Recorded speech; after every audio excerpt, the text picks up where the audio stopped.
순종이라는 제목으로 노아의 믿음에 대해서 함께 은혜 나누도록 하겠습니다.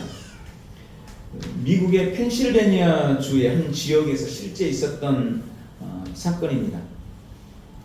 강물의 수위를 조절하는 댐을 조사하던 기술자들이 어느 날 강하류 마을로 내려갔습니다. 그리고 그 주민들에게 경고를 했습니다. 댐이 낡고 수리해야 될 부분들이 많아서 혹시 비가 오면 위험할 수 있다. 그러니 다른 마을이나 안전한 곳으로 대피하는 게 좋겠다 라고 대피를 권고했습니다. 그러나 마을 주민들은 그동안 이 마을에서 수십 년 살았어도 아무 일 없었는데 우리한테 뭘 어디로 대피를 하라고 하느냐, 터전을 벌이고 우리한테 어디로 가라고 하느냐 하면서 혹시 다른 수작이 있는 것 아닌가, 우리 쫓아내고 무슨 다른 수작이 있는 것 아닌가 하면서 그 경고에 무시했습니다. 그의 가을날 다시 한번 조사원들이 나와서 면밀히 살펴보고 위험천만한 상황이라는 결론을 내리게 됩니다. 그리고 다시 마을로 내려갑니다. 사람들을 불러놓고 간곡하게 설득했습니다. 그러나 역시 그들은 강 건너 불구경하듯이 그 말을 흘려보내고 말았습니다. 이듬해 봄이 됐습니다. 세 번째 조사단원들이 다시 댐을 살펴보고는 이제 더 이상 댐이 버틸 수 없을 것이라고 판단했습니다. 그리고 다시 마을 주민들에게 경고했습니다. 그러나 여전히 그들의 반응은 적대적이었습니다. 아니 이런 경고를 들은 게 한두 번이야? 아직도 멀쩡하잖아. 우리를 바보 천치로 아는 거야 뭐야? 하면서 마을 사람들은 그 말을 떠날 생각을 하지 않았습니다. 그리고 그 세 번째 경고가 있은 지 약 10일 후인 1889년 5월 31일 펜실베니아에 호우주의보가 내렸고 엄청난 비가 쏟아졌습니다. 그리고 실제로 그 댐이 무너지고 말았습니다. 세 번의 경고를 무시했던 이 펜실베니아주 존스타운의 지역에서는 이 홍수로 말미암아 2,200명이 죽고 1,000명이 실종됐습니다. 3,200명 정도의 사람이 순식간에 죽고 만 것입니다. 미국 역사상 최고의 인재로 기록된 홍수 사건입니다. 사람들은 이것을 현대판 노아의 홍수라고 부르기도 했습니다. 히브리서 11장 7절에 보면 노아에 대한 말씀이 기록되어 있습니다. 노아 하면 노아의 방주, 온 땅에 찾아온 홍수, 우리가 쉽게 떠올릴 수 있죠. 아담과 하와의 범죄 이후 세상은 급격히 악해져 가고 있었습니다. 그리고 급기야는 사람들의 마음의 생각이 늘 악한 것을 하나님이 보셨습니다. 적어도 우리가 행동으로는 나쁜 짓을 하기도 하고 가끔 실수도 하기도 하지만 적어도 마음으로는 내가 악인이 되어야겠다 이렇게 마음먹은 사람은 거의 없죠. 행동은 좀 실수하고 잘못을 해도 마음으로는 늘 선한 것을 꿈꾸고 내가 좋은 사람이 되기를 바라고 좋은 일을 하기를 원하고 또 선한 영향력을 미치기를 원하는 것이 일반적인 우리의 생각, 인지상정일 겁니다. 그런데 이 노아 당시 사람들의 마음은 그것도 어려서부터 마음의 생각 자체가 악했다는, 악한 것을 계획하고 악한 것을 모략을 세우고 꿈꾸고 어떻게 하면 저 사람을 사기칠 수 있을까? 어떻게 하면 저 사람을 무너지게 할 수 있을까? 어떻게 하면 내가 저 사람을 짓밟고 올라설 수 있을까? 늘 마음의 생각과 계획이 악한 것을 하나님께서 보셨습니다.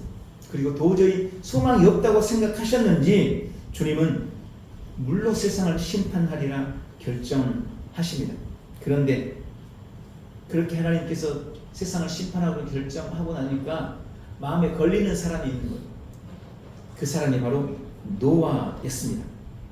늘 의롭게 행하고 하나님을 사랑하는 이 노아가 마음에 계속 걸리는 겁니다. 그래서 하나님은 이 노아만큼은 보존하기로 결정을 하십니다. 그리고 노아에게 내가 곧 물로 온 세상을 심판할 테니 너는 방주를 만들어서 너희 가족들과 대피해라. 살아남아라 라고 말씀합니다. 노아는 하나님의 이 경고를 받고 방주를 만들었습니다. 처음에 하나님께서 노아에게 말씀하신 남아있는 기간은 총 120년이었습니다. 내가 120년, 인간의 기한을 이제 120년에 두었다. 그러니 너는 그 전에 방주를 만들어서 살아남아라. 그런데 이 기간이 너무 긴 거예요. 노아의 기다림이 너무 오랜 겁니다. 그래서 하나님께서 그 120년이라는 기간 중에 20년을 감하고 100년이라는 시간을 주고 처음 노아에게 나타나셔서 경고하셨을 때가 500세였는데 600세 때 온 세상을 물로 심판하게 되어집니다. 노아는 부지런히 방주를 만들고 방주의 문이 닫히는 그 순간까지 사람들에게 하나님의 심판에 대해서 경고했습니다. 그러나 그 누구도 그의 말에 귀를 기울이지 않습니다. 결국 인류는 하나님의 심판의 물에 다 죽고 말았습니다. 이것이 창세기 6장 7장에 나와 있는 노아와 홍수 사건입니다. 그리고 오늘 본문 히브리서 11장에서는 이런 노아의 행적을 믿음의 삶이었다고 기록하고 있습니다. 오늘 말씀을 통해 노아의 믿음에 대해서 묵상해보고 그 믿음을 따르는 복된 성도들이 되시기를 예수님의 이름으로 축원합니다. 오늘 본문에 보니까 먼저 노아는 믿음으로 하나님의 말씀에 순종했다고 기록하고 있습니다. 7절에 믿음으로 노아는 아직 보이지 않은 일에 경고하심을 받아 경외함으로 방주를 준비하여 그 집을 구원하였으니 라고 말씀합니다. 먼저 노아는 보이지 않는 일에 경고를 받았습니다. 이런 말씀드린 것처럼 세상의 죄악에 관영해서 하나님이 더 이상 세상을 두고 볼 수가 없었습니다. 그리고 세상을 쓸어버리기로 마음먹었는데 그렇게 마음먹었을 때 주님의 눈에 자꾸 밟히는 이 한 사람 노아, 어두운 세상, 캄캄한 세상 가운데 홀로 빛나고 있던 이 노아라는 사람이 하나님의 마음에 자꾸 걸리는 겁니다. 노아는 모든 사람들이 모든 세상이 죄악에 가득 차서 죄악의 파도에 이리저리 밀려 다닐 때 홀로 죄와 싸우며 의를 따라 살기 위해서 몸부림치고 있는 노아를 보셨던 것입니다.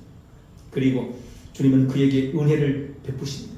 노아만은 내가 남겨서 인류 역사를 이어가기로 결정하신 겁니다. 그래서 노아에게 하나님의 뜻과 심판에 대해서 말씀하십니다. 앞으로 인생에겐 120년이라는 기한이 남았고 그 후엔 내가 세상을 물로 심판할 것이다. 그러니 너는 방주를 만들어서 내가 너를 위해 남겨둘 동물들과 함께 목숨을 보존하라. 노아는 하나님으로부터 이 기가 막힌 말씀을 들었습니다. 그런데 가만 한번 생각해 보세요. 이게 당장 내일 모레 아니면 며칠 뒤에 일어날 일이 아닙니다. 몇 년이 남았다고요? 120년. 120년 후에 일어날 일인 거예요. 여러분 아까 처음에 말씀드린 이 존스타운 이야기를 한번 생각해 보십시오. 그들은 조사관들이여 당장이라도 이 댐이 무너질 수 있다. 당장이라도 무너질 수 있다. 당장이라도 생길 수 있는 재난에 대해서 경고했지만 그들은 그 경고를 무시했습니다. 그런데 지금 노아에게는 무려 120년이라는 시간이 남아있는 거예요. 120년. 우리는 기껏 해봤자 100살 사람이 지금 너무 장수해가게 돼가지고 100세 시대라고 그러는데 우리의 일생보다 더 남은 거예요. 한 세대가 30년이잖아요. 그럼 앞으로 4세대가 남은 거예요. 내 자식 때도 아니고 내 자식의 자식 때도 아니고 내 자식의 자식의 자식 때 일어날 일인 거예요. 그런데 본문에 성경에 주님은 노아는 그 하나님의 말씀을 듣고 앞으로 120년이라는 시간이 남아있지만 즉각적인 순종으로 방주를 만든 겁니다. 그래서 노아가 순종해서 방주를 만들게 됩니다. 성경에는 하나님의 경고의 메시지를 들은 사람들의 이야기가 많이 기록되어 있습니다. 소돔과 고모라 때 롯은 천사들의 경고를 들었습니다. 그리고 그 경고를 두 사위에게 전합니다. 이곳에 곧 유황불이 내릴 것이다. 소돔과 고모라가 완전히 망하게 된다. 그러니 두 사이는 우리 식구들과 함께 도망가자. 롯이 찾아가서 이야기했지만 성경에 보니까 이 두 사이는 롯의 이 이야기를 농담으로 여겼어요. 경고의 메시지를 외면한 겁니다. 무시한 겁니다. 농담으로 들은 거예요. 그래서 결국 그들은 불심판이 내릴 때 그들도 함께 타 죽고 말았습니다. 이스라엘의 왕이었던 사울 왕도 사무엘 선지자를 통해서 하나님이 주신 메시지를 들었어. 어느 것도 남기지 말고 다 진멸하라. 그게 하나님의 강력한 메시지였습니다. 그러나 사울 왕은 이 선지자의 메시지를 듣고 경고를 듣고 그 말을 흘려들었어. 아까운 거, 좋은 거, 비싸 보인 거, 건강해 보인 것은 다 살려서 뒤로 따로 남겨놨습니다. 하나님의 경고, 하나님의 메시지, 하나님의 심판의 말씀에 대해서 무시하고 경고했던 사울은 패죠. 다윗이 왕으로 세움받게 되어지는 것입니다. 여러분, 우리는 눈앞에 닥쳐있는 그런 위험에 대한 경고에도 쉽게 마음의 변화가 일어나지 않아요. 정말 내 눈으로 뭔가 봐야, 저쪽에서부터 뭔가 뭔 일이 일어나야 아이고야 진짜인가 보다, 그때서야 마음을 돌이키는, 뭐 요즘 그런 말 있잖아요. 안전불감증 뭐 이런 말. 정말 그게 우리 인생 같다. 그런데 오늘 이 노아의 모습을 한번 보십시오. 그는 하나님께서 경고하신 큰 경고의 메시지를 듣자마자 바로 순종해서 방주를 짓기 시작합니다. 창세기 6장 14절부터 16절에 의하면 주님께서 방주를 어떻게 만들라고까지 다 규격까지 말씀해 주세요. 방주의 길이는 총 135m, 전체 길이가, 넓이가 23m, 높이는 14m, 갑판 면적만 해서 축구장의 1.5배가 돼요. 그런 어마어마한 방주를 노아와 그의 식구들이 짓기 시작한 겁니다. 요즘에도 배 만드는 거 혹시 보셨어요? 어마어마한 인력이 동원되고 말 그대로 최고의 기술들이 동원돼서 배 한 대를 만들어도요 몇 년씩 걸리게 돼요. 그런데 수천 년 전에 기계 한 대도 없을 때, 포크레인도 없을 때, 크레인 하나도 없을 때, 제대로 된 변변한 톱도 없을 그때 노아가 그의 가족들을 데리고 8명이서 방주를 만들기 시작한 겁니다. 엄청난 일이 진행이 되는 겁니다. 얼마나 걸렸을까요? 성경에는 방주가 완성된 시간에 대해서는 정확하게 기록하고 있지는 않습니다. 그런데 처음에 주님이 120년을 말씀하셨는데 나중에 20년을 감해서 100년이 됐다고 그랬잖아요. 그럼 100년이 온전히 채워져서 방주가 되었느냐? 그렇게 보지 않습니다. 그래서 대략적으로 우리가 생각해 봤을 때 한 7, 80년이 걸리지 않았을까 생각하는 겁니다. 7, 80년, 우리로 치면 한 인생 자체를 이 배 만드는 일에 올인하고 그 일을 해왔던 겁니다. 여러분, 그가 산 위에서 배를 만들고 있었을 때 쉬었을까요? 아마 수많은 사람들이 와가지고 도대체 저게 뭔 일인가 하면서 비난하고 비웃고 욕하고 모욕하고 그렇지 않았겠습니까? 어디 바닷가에다가 배를 띄우고 있는 것도 아니고 산 꼭대기에다가 방주를 만들고 있는, 그것도 거대한 방주를 만들고 있는 이 노아를 아마 모르긴 해도 주변의 사람들은 다 미친 사람 취급을 했을 것입니다. 그런데 바로 이러한 노아의 이 모습이 하나님 앞에서 믿음으로 인정받았다는 것입니다. 저는 노아가 하나님 앞에서 믿음의 사람으로 인정받을 수 있었던 가장 큰 이유는 노아는 아직 시간이 많이 남아있는 먼 미래에 있을 경고에 대한 즉각적인 순종을 보였던 사람입니다. 이것이 노아가 믿음의 사람으로 인정받을 수 있었던 첫 번째 이유라고 저는 믿습니다. 그래서 성경도 이 노아의 순종에 대해서 반복해서 기록하고 있습니다. 창세기 6장 22절에 노아가 그와 같이 하여 하나님이 자기에게 명하신 대로 다 준행하였더라. 하나님이 자기에게 명하신 대로 다 준행했다는 겁니다. 창세기 7장 5절에도 노아가 여호와께서 자기에게 명하신 대로 다 준행하였더라. 다른 게 필요가 없어요. 노아는 하나님이 자기에게 하신 말씀대로 다 준행했다는 겁니다. 시작하라고 하니까 시작하고, 이렇게 만들려고 하니까 이렇게 만들었고, 주변에서 누가 뭐라고 하든 이성적으로 논리적으로 내 생각이 어떻든 상관없이 하나님께서 말씀하신 그대로 다 준행했다는 것입니다. 그의 이 미련스럽고 우직한 순종이 노아를 믿음의 사람으로 만든 것입니다. 때로는 우리가 하나님의 말씀에 순종하는 것이 세상 사람들의 눈에 바보스럽게 여겨지고 미련하게 여겨질 수도 있습니다. 똑똑한 사람일수록 다른 사람의 말에 쉽게 흔들리지 않죠. 더더군다나 하나님을 믿는 성도라고 하면서도 하나님의 말씀에 늘 우리는 논리적인 반응을 먼저 보입니다. 주님이 말씀하셨는데 이게 나의 환경이나 상황에 맞는지, 이게 나의 이성과 나의 논리에 맞는지, 내가 그동안 배워왔던 것, 내가 그동안 들어왔던 것, 이게 부합한지 우리는 늘 이걸 따져요. 오늘 목사님 설교는 내가 그동안 들어왔던 것 뭔가 다른 것 같은데, 이 성경 말씀 이렇게 나는 이렇게 안 배웠는데 하면서 늘 논리적으로 따지고, 여러분 우리가 뭔가를 판단하거나 결정하거나 선택할 때 논리적으로 따지거나 이성적으로 판단하는 것이 잘못됐다는 말씀을 드리는 것이 절대 아닙니다.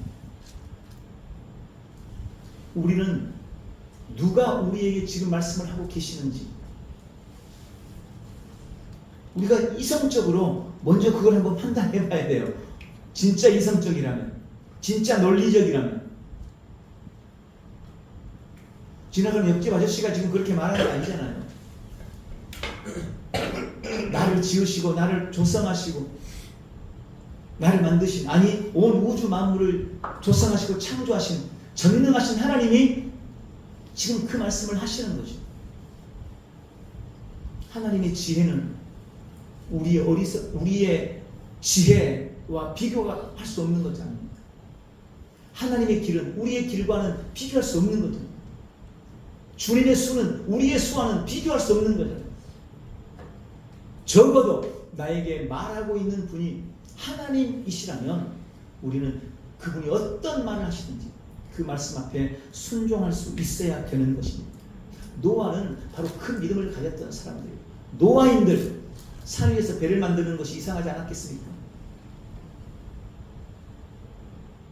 온 세상이 물로 망한다는 그 말이 노아인들 이상하지 않았겠습니까? 그러나 노아는 나에게 말씀하신 분이 하나님이시라는 그 한 가지 이유로 세상 모두가 비웃고 자신의 논리와 이성에 맞지 않은 것 같아 보였어도 그 말에 온전히 순종했던 것입니다. 주님은 그것을 믿음으로 보셨던 것입니다. 그리고 주님은 노아의 믿음에 보상해 주십니다. 노아의 온 집을 주님이 구원하신 것입니다. 오늘 본문에 보니까 그 집을 구원했다. 홍수로 인해서 온 세상이 심판을 받을 그때 홀로 노아와 그 집만은 구원을 받았습니다. 여러분, 베드로가 밤새도록 그물을 던졌습니다. 그런데 한 마리 물고기도 잡지 못했습니다. 베드로는 갈릴리 바닷가에서 오랫동안 고기를 잡은 어부였습니다. 그런 그가 물때를 맞춰서 고기가 있을 곳을 찾아서 그물을 내렸지만 한 마리도 잡지 못했어요. 그리고 아침이 돼서 이제 그물을 정리하고 있는데 예수라는 분이, 자기보다 젊은 청년이, 그리고 그 사람은 갈릴리 바닷가에 고기도 한번 잡아본 적이 없던 그가 와가지고 베드로한테 그런, 저 깊은 곳에 가서 그물을 내려라. 때가 지금 다 지나서 그물 접고 있는데, 그때 베드로가 어떻게 반응을 보입니까? 선생님, 우리가 밤이 새도록 수고를 했지만 한 마리도 잡지 못했습니다. 이 말은 무슨 말이냐면요, 지금 나가서 깊은 데 그물을 던진다고 한들 물고기가 잡히겠습니까? 그럴 리가 없습니다. 베드로는 너무나 잘 알고 있는 거예요. 그러나 베드로는 예수님의 그 말씀에 순종합니다. 뭐라고 합니까? 그러나 내가 주님의 말씀에 의지해서 그물을 내리겠습니다. 지금 그것이 베드로의 믿음이었습니다. 자신의 상식으로는 안 될 것 같은데, 자신의 지혜로는 안 될 것 같은데, 일반적인 논리로는 안 될 일인데, 그러나 내게 말씀하신 분이 주님이시기 때문에 내가 그분의 말씀을 믿고 순종하는 겁니다. 여러분은 어부를 잘 모르잖아요. 물고기를 한번 잡고 나면요, 그물이 다 상해요. 그럼 그물을 이제 올려가지고 또 그 그물을 다 정비를 해야 되는 겁니다. 기울 때 기울고, 그 얼마나 그게 일이 힘든지 몰라요. 그 일이. 베드로가 지금 기껏 그물 접어가지고 지금 정리해가지고 나왔는데 예수님이 다시 그물 내리래요. 이게 그냥 낚싯대 하나 딱 던지는 게 아니에요. 다시 그 수고를 다시 해야 되는 거예요. 이걸 알고 있어요, 베드로. 그런 예수님의 말씀에 순종했습니다. 어떤 일이 벌어졌습니까? 그물이 찢어질 것 같은, 2배에, 우리 한 배뿐만 아니라 2배에 가득 채우게 되었다라고 말씀합니다. 여러분, 하나님의 말씀을 무시하고 가볍게 여기는 자는 하나님도 늘 무시하고 가볍게 대우하실 겁니다. 그러나 노아처럼 하나님의 말씀을 경외함으로 순종할 때 하나님은 그를 높여주십니다. 베드로처럼 말씀 앞에 순종할 때 하나님은 반드시 보상해 주시는 것입니다. 오늘 노아는 믿음으로 하나님의 말씀에 순종했습니다. 우리의 환경이나 상황이나 논리나 어떤 이해관계에 상관없이 하나님이 말씀하실 때 순종할 수 있는 은혜가 우리 모두에게 있기를 주님의 이름으로 축원합니다. 두 번째로 성경에 노아는 믿음으로 세상을 경고하고 정죄했다고 말씀하고 있습니다. 이로 말미암아 세상을 정죄했다. 베드로후서 2장 5절에 보면 이 노아를 가리켜서 의의 전파자다라고 부릅니다. 노아는 그 당시 사람들에게 하나님의 의를 전파했습니다. 공의로우신 하나님께서 죄악이 관영한 세상을 홍수로 심판하실 것이라는 사실을 노아는 당시 사람들에게 안타까운 마음으로 증거했던 것입니다. 성경에는 정확하게 이렇게 있지 않지만 전에 내려오는 말로는 노아의 방주 작업장에는 종이 하나 있었다. 종. 그래서 노아가 하루에 3번씩 종을 치면서 경고했다는 거예요. 곧 세상이 물로 심판받을 것이다. 그러니 빨리 누구랑 방주로 들어와. 그러나 어느 누구도 노아의 그 경고에 반응을 보이는 사람은 없었습니다. 노아는 힘써 외쳤지만 세상 사람들은 그의 외침에 귀를 기울이지 않았습니다. 도리어 노아에게 돌을 던졌고 그를 비웃었습니다. 그리고 드디어 방주가 완성됐습니다. 7, 80년이라는 긴 시간이 걸쳐졌습니다. 노아의 방주가 완성된 거예요. 노아는 자기 가족들과 함께 방주 안으로 들어갔습니다. 하나님께서 짐승들을 쌍으로 보내주십니다. 노아가 가서 뭘 본 게 아니에요. 하나님이 짐승들을 보내주신 거예요. 쌍으로. 그 방주에 짐승들을 다 들였습니다. 주님은 노아에게 방주의 문을 닫으라고 말씀했지만 노아는 차마 방주의 문을 닫을 수가 없었습니다. 혹시라도 한 사람이라도 방주 안에 들어와서 구원받기를 원하는 사람이 있으면 어떡하지? 그러면서 차마 방주 문을 닫지 못하는 거예요. 결국 누가 방주의 문을 닫습니까? 창세기 7장 16절에 보면 하나님께서 친히 그 문을 닫아버렸습니다. 하나님이 친히 그 문을 닫아버렸어요. 세상 사람들은 모두가 다 홍수에 의해 심판을 받고 말았습니다. 지난주 말씀 중에 유다서 14절 15절을 통해서 에녹의 믿음에 대해서 말씀드렸습니다. 에녹도 그 당시 경건하지 않은 사람들에게 하나님의 정죄와 하나님의 임박한 심판에 대해서 경고했다고 말씀했습니다. 그것이 에녹의 믿음이기도 했습니다. 그리고 하나님은 에녹에게 무드셀라라는 자녀를 주시죠. 무드셀라. 그 무드셀라가 의미가 뭐라고 그랬습니까? 무드는 죽는다라는 의미입니다. 셀라라는 말은 보낸다라는 그런 의미입니다. 이 두 단어가 합쳐져서 무드셀라라는 말은 그가 죽을 때 심판을 보낸다라는 뜻입니다. 노아는, 에녹은 그걸 알았어요. 내 자식이 죽을 때 온 세상에 심판이 임할 것이다. 무드셀라. 그런데 무드셀라가 언제 죽냐? 노아가 600세 때 죽습니다. 그러니까 정확하게 홍수 심판이 일어날 때 무드셀라가 죽는 거예요. 무드셀라가 죽으니까 온 땅에 홍수 심판이 일어났습니다. 그런데 제가 이 말씀을 보면서 놀라운 사실을 발견했어요. 이게 그렇게 묵상이 되더라고요. 여러분, 성경에 기록된 사람들 중에 가장 오래된 사람이 누구죠? 무드셀라입니다. 무드셀라가 가장 오래 살았어요. 969세. 아담은 930세. 또 어떤 사람은 800 몇 세, 910세, 903세. 근데 그에 비해서 무드셀라는 탁월하게 오래 살았어요. 969세. 왜 그랬을까? 왜 그랬을까요? 저는 이걸 묵상하면서 큰 은혜를 받습니다. 무드셀라가 그렇게 오래 살 수 있었던 이유는 그의 이름 때문이에요. 좀 더 정확하게 말하면 하나님의 사랑 때문입니다. 무드셀라가 뭐라고요? 그가 죽으면 세상이 심판받는다는 거예요. 하나님 입장에서 무드셀라가 죽는 날이 세상을 심판하는 날인 거예요. 근데 지금 세상에 구원받을 사람이 8명밖에 없는 거예요. 그 수많은 사람들 중에 다른 사람들은 다 물심판을 받아 죽어야 되는 거예요. 하나님이 지금 기다리고 계시는 겁니다. 지금 노아가 방주를 만들어서 문도 못 닫고 혹시 사람 들어올까 바라보고 있는데 하나님이 차마 무드셀라를 데려가실 수가 없는 거예요. 무드셀라가 죽으면 바로 홍수가 임해야 되는 겁니다.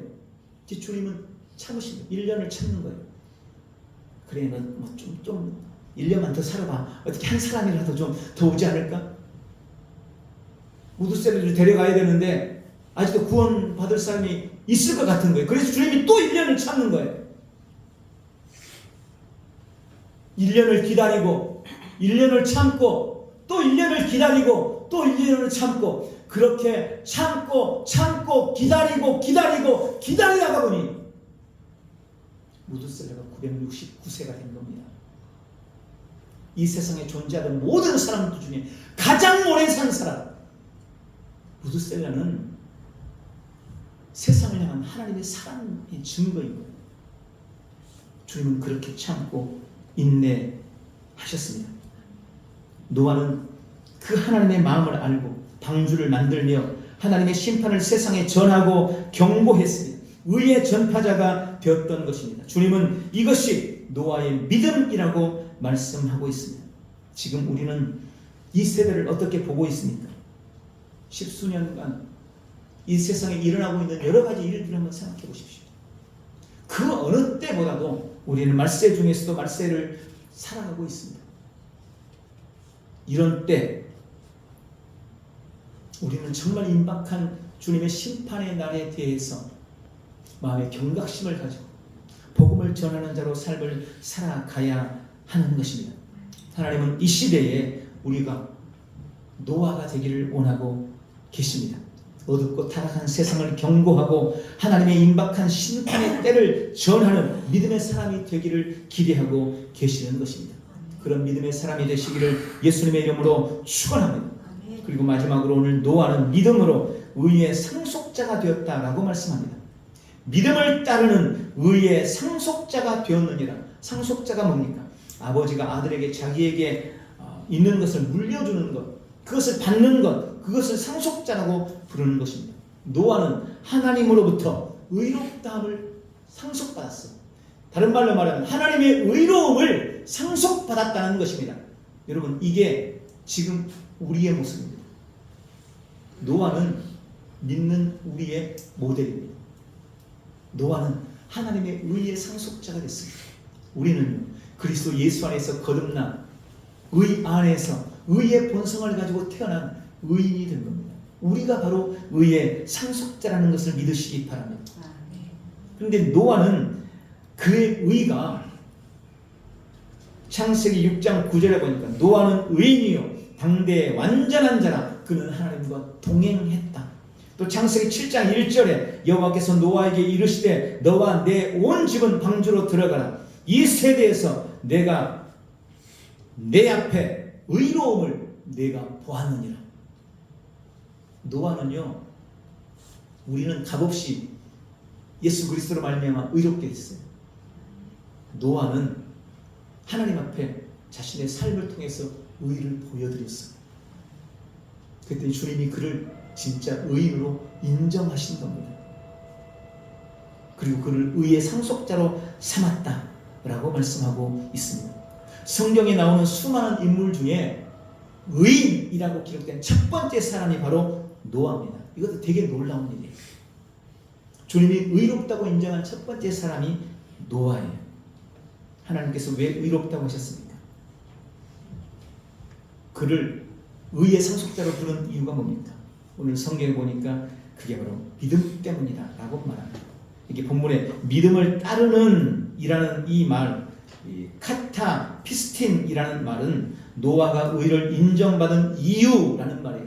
노아가 의로 인정받은 이유가 뭐냐? 그가 믿음을 따랐기 때문이다 라고 성경이 말씀하고 있습니다. 다시 말씀드리면 노아는 믿음의 규범, 믿음의 원리, 믿음의 법칙을 따라 믿음으로 삶을 살았기 때문에 하나님께서 그 모습을 보면서 너는 의인이야 라고 의인이라는 칭호를 그에게 주셨다는 이야기입니다.